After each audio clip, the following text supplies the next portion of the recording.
Спорт күнделікті сергектік пен жақсы көңіл күйдің кепілі.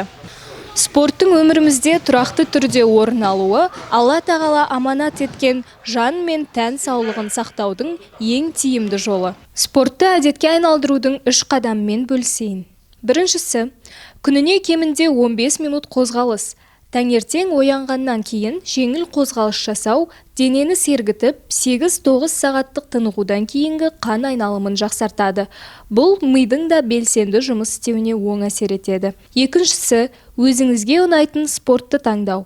Көп адамның спортты күнделікті өміріне енгізе алмауы өзіне үйлеспейтін спорт түрін таңдаудан басталады. Сондықтан жас ерекшелігіңізге, физикалық мүмкіндігіңізге және денсаулық жағдайыңызға сай қай спорт сізге жеңіл әрі жағымды, соны анықтаған дұрыс. Үшінші, апталық шағын жоспар жасау. Күн тәртібінде спортқа арнайы уақыт белгілеп қою әдетті қалыптастырудың ең тиімді жолдарының бірі. Тренировкада ең бастысы бұл тәртіп. Сосын физикалық адаптация, ол упражненияларға үйрену керек, потому что басында қиын болады. Если қатты оны бассан, ол сосын тренировка бара алмайды.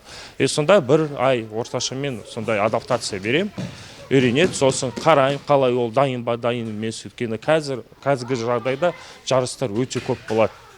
Сонда бір жарыстар болады, кішкентай балаларға отдельный сонда категория болады, жаңадан келген балаларға. Тек қана сонда новичоктар шығады, арасында шығады.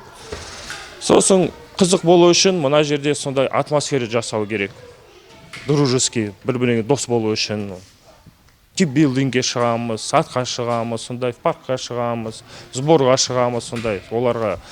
Балаларға басқа қалаға шыққанда оларға не сияқты ғой, приключение шығады.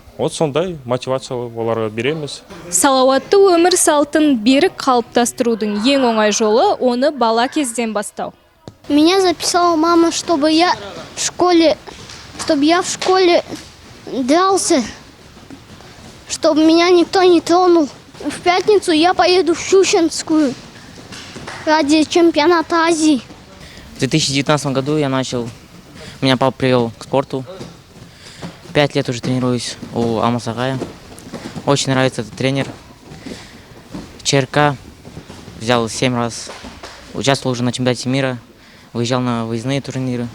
Мне очень нравится этот спорт. Из всех спортов я выбрал именно ММА, потому что очень нравится борьба. Также драться в стойке руками, ногами. Они очень добрые, всегда хотят играть. Они всегда дружно играют между собой.